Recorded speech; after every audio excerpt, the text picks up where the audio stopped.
নমস্কার। আবারও একটা পশ্চিমবাংলার বহু মায়েদের কোল খালি হওয়ার দিন, বহু মা বোনেদের স্বামী হারানোর দিন আগামী 23 এবং 29শে এপ্রিল আসতে চলেছে। অর্থাৎ আগামী 23 এবং 29শে এপ্রিল পশ্চিমবাংলায় বিধানসভা নির্বাচন।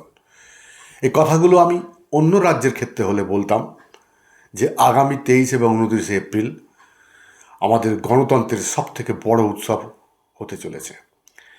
কেন পশ্চিমবাংলার ক্ষেত্রে কথা বললাম? আমরা বিগত 15 বছরে দেখেছি যে নির্বাচনের প্রাক্কালে এবং নির্বাচনের পরবর্তী পরিস্থিতিতে 15 বছরে কমপক্ষে রাজনৈতিক এবং সাধারণ মানুষকে প্রায় 1500 মানুষকে হত্যা করেছে আজকের যে শাসক দল অর্থাৎ তৃণমূল কংগ্রেস পার্টি। তাই এই কথাগুলো বলতে বাধ্য হলাম। যাই হোক, আসা যাক এই নির্বাচনের ক্ষেত্রে আগামী 23 এবং 29শে এপ্রিল পশ্চিমবাংলার সাধারণ মানুষ তাদের রায়ের মাধ্যমে আগামী নির্বাচনে আগামী সরকার কে হবে নির্বাচিত করবে ভোটদানের মাধ্যমে। এই 15 বছরে আমরা পশ্চিমবাংলায় কি পেলাম সেই নিয়ে একটু আপনাদের সামনে তুলে ধরতে চাই, অর্থাৎ পশ্চিমবাংলার সাধারণ মানুষের কাছে তুলে ধরতে চাই। এই 15 বছরে আমরা দেখেছি যে এই তৃণমূল কংগ্রেস সরকার চুরি, দুর্নীতি, মহিলাদের সুরক্ষা, সাধারণ মানুষের জমি জায়গা থেকে বহু জিনিস সম্পত্তি কেড়ে নেওয়া এবং সর্বোপরি ভারতবর্ষের সুরক্ষা নিয়ে যে ছিনিমিনি খেলেছে আমরা এই 15 বছরে তা দেখতে পেলাম। চুরির ক্ষেত্রে এই রাজ্যের সরকার অর্থাৎ তৃণমূল সরকার তারা ভেবে নিয়েছে যে চুরি করাটা তাদের সাংবিধানিক অধিকার। যেমন ধরুন, একটা ছোট্ট উদাহরণ আমরা গ্রামাঞ্চলের মানুষ গ্রামের দিক থেকে দিয়ে থাকি। ধরুন আপনি বাজারে গেছেন বাজার করতে, আপনি 4 জনের কাছ থেকে 1 কেজি করে আলু কিনবেন এবং মনে রাখবেন কার কাছ থেকে আলু নিয়েছেন। দেখবেন একটা বাড়িতে গিয়ে কোনো একটা ব্যাগে 800 গ্রাম আলু আছে, অর্থাৎ 1 কেজির জায়গায় 800 গ্রাম আলু আছে। আপনি নিশ্চিত থাকুন যে 800 গ্রাম আলু দিয়েছে 100% তিনি তৃণমূল করে, অর্থাৎ তৃণমূল করলেই চুরি এবং দুর্নীতি তাদের রাজনৈতিক এবং সাংবিধানিক অধিকারে তৈরি হয়ে গেছে। এছাড়াও আমরা বহু ক্ষেত্রে দেখেছি সমাজের বিভিন্ন স্তরে সাধারণ মানুষের যেখানে যেখানে যেগুলো বাঁচতে গেলে প্রয়োজন, প্রত্যেকটা ক্ষেত্রে চুরি আর দুর্নীতি এই সরকার 15 বছর ধরে তৈরি করে এসেছে এবং চুরি করার ব্যবস্থাও এই সরকার বিভিন্নভাবে বিভিন্ন কৌশলে করে দিয়ে গেছে। চুরি ছাড়াও আপনি শিক্ষার ক্ষেত্রে দেখুন, শিক্ষার ক্ষেত্রে এমন পরিস্থিতি তৈরি হয়ে গেছে যে কোথাও স্কুল আছে তো ছাত্র নেই, কোথাও ছাত্র আছে তো স্কুল নেই। আর শিক্ষার মান আপনারা যারা শিক্ষিত মানুষ একটু ফলো করে দেখবেন যে যারা আজকে মাধ্যমিক পরীক্ষা দিচ্ছে তাদের 6 স্ট্যান্ডার্ডের যোগ্যতা নেই, অথচ তারা মাধ্যমিকের রেজাল্টে দেখবেন 70-80% মার্কস নিয়ে তারা স্কলারশিপ পর্যন্ত পেয়ে যাচ্ছে। শিক্ষার মানকে এই সরকার এমনই তলানিতে পৌঁছে দিয়েছে।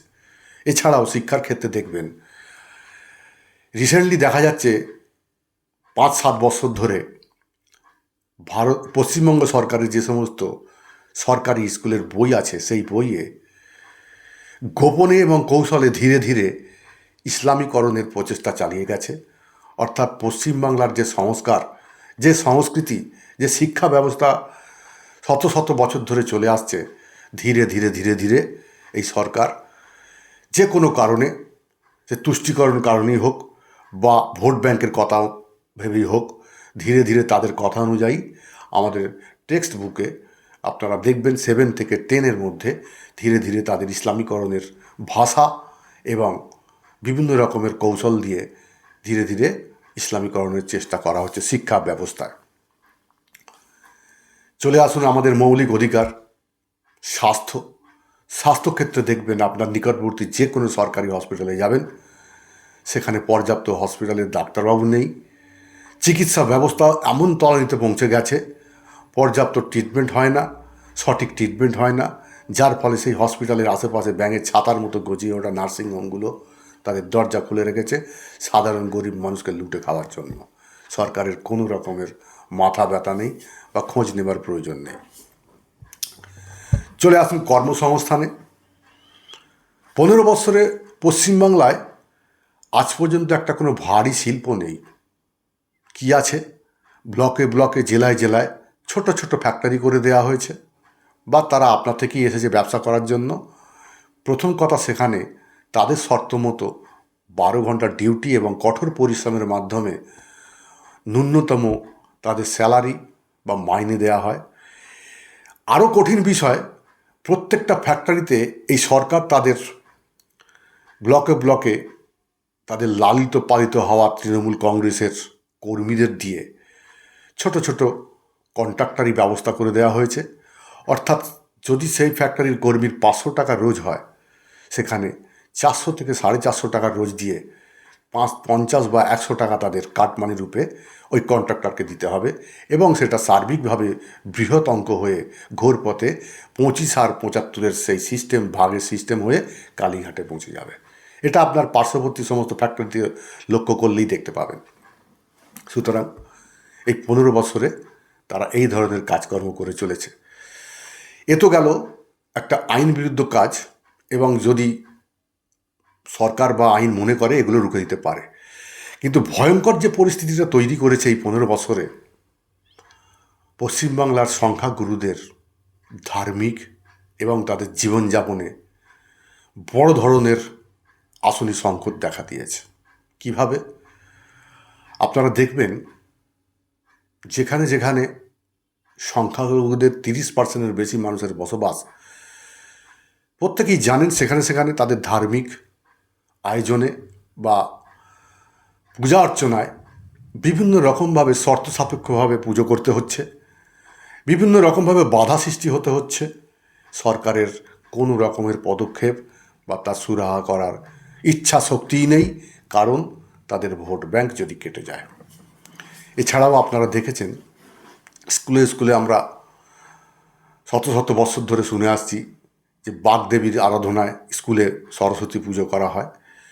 বিভিন্ন ক্ষেত্রে দেখা যাচ্ছে সেখানে সরস্বতী পুজোও বাধা দেওয়া হচ্ছে, এবং সেখানে তারা তাদের দাবিও রাখছে যদি সরস্বতী পুজো হয় তাহলে তাদের মিলাদ করতে দেওয়া হবে বা নবী দিবস করতে দিতে হবে। তো এইভাবে ধীরে ধীরে হিন্দুদের ধার্মিক জায়গায় এই তুষ্টিকরণের ফলে পশ্চিমবাংলার হিন্দুদের একটা অশনি সংকট তৈরি হয়ে গেছে। অনেকে ভাবছেন যে আমি ধার্মিক দিকটা তুলে ধরে এই সরকারকে বদনাম করছি বা এই সংখ্যালঘু সম্প্রদায়কে বদনাম করছি। ভাবতেই পারেন। শুধু আপনাদের রিকোয়েস্ট করব, অনুরোধ করব, আপনারা বেশি নয়, আজ থেকে 40 বছর আগে ফিরে যান কাশ্মীরে। এইভাবে টুকটুক করে তারা ধীরে ধীরে হিন্দুদের উপরে ছোট ছোট ছোট ছোট প্রয়াস করে তাদের বিভিন্ন ধার্মিক এবং তাদের জীবনযাত্রায় ব্যাঘাত তৈরি করেছিল। আর 1990 সালের 19শে জানুয়ারি তার ফাইনাল খেলা খেলে দিয়ে হিন্দুদের জেনোসাইড করে প্রায় 4 লক্ষ হিন্দুদেরকে কাশ্মীর মুক্ত করে সেখান থেকে তাড়িয়ে দেওয়া হয়েছে। তারই কিছু উদাহরণ আমরা রিসেন্ট এই পশ্চিমবাংলা তুষ্টিকরণের ফলে পেয়ে গেছি। যেরকম মুর্শিদাবাদে কিছুদিন আগে আপনারা কি দেখলেন, যে 25 সালের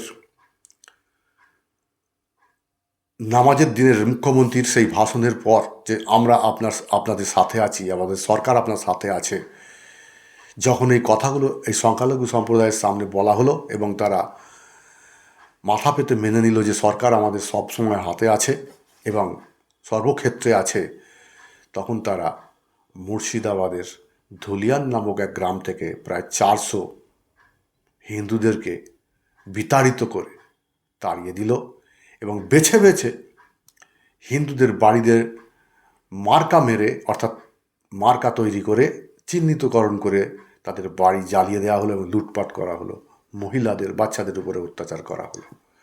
এগুলো আমাদের চোখের সামনে আছে, 1 বছর আগের ঘটনা। তাই বলবো, আগামী নির্বাচনে দক্ষিণবঙ্গ এবং উত্তরবঙ্গের সমস্ত মানুষের কাছে যদি এই ভিডিও পৌঁছয়, তাদের কাছে বলবো, আপনারা 15 বছরে যে সরকারকে দেখেছেন, যদি আপনারা মনে করেন এই সরকারের সব কাজ ঠিক আছে, চুরি, দুর্নীতি, শিক্ষা ব্যবস্থা, চাকরি, কর্মসংস্থান এবং সর্বোপরি ভারতের সুরক্ষার বিষয়টা এই সরকার ঠিক পালন করেছে, তাহলে তাকে নিশ্চিতভাবে ভোট দেবেন এবং আবার সরকারে আনবেন। আর যদি মনে হয় এই সরকার পাল্টানোর দরকার আছে, তাহলে আপনাদের কাছে অনুরোধ করব, আপনারা রাজনৈতিক দৃষ্টিকোণ থেকে না দেখে আপনারা নিরপেক্ষভাবে একটু নিজে ভেবে দেখবেন যে যদি পাল্টাতেই হয় কোন সরকারকে আনা উচিত বা কোন পার্টিকে আনা উচিত। আমি বলবো এই মুহূর্তে পশ্চিমবাংলায় যদি সরকার পাল্টাতেই হয়, তাহলে প্যারালালভাবে ভারতীয় জনতা পার্টিই আছে, আর যে দুটো পার্টি আছে, কমিউনিস্ট পার্টি অর্থাৎ সিপিআইএম এবং কংগ্রেস, তারা বিগত দিনের রেজাল্ট অনুযায়ী যদি দেখেন, তারা আসন সংখ্যায় 0, আর ভারতীয় জনতা পার্টি আসন সংখ্যায় 78। তাহলে 148টা সিট পেয়ে যদি বিধানসভা সরকার হয়, তাহলে কি 0 থেকে 148টা আসন পাওয়া সিপিআইএমদের কাছে সম্ভব?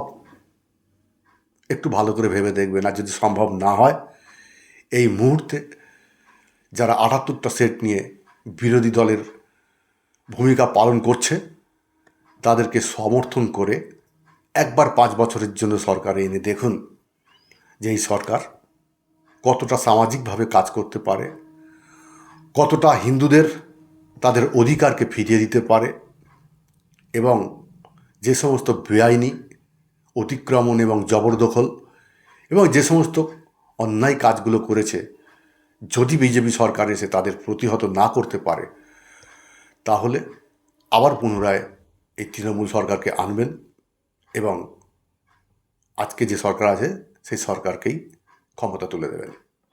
ধন্যবাদ, সকলে ভালো থাকবেন, নমস্কার।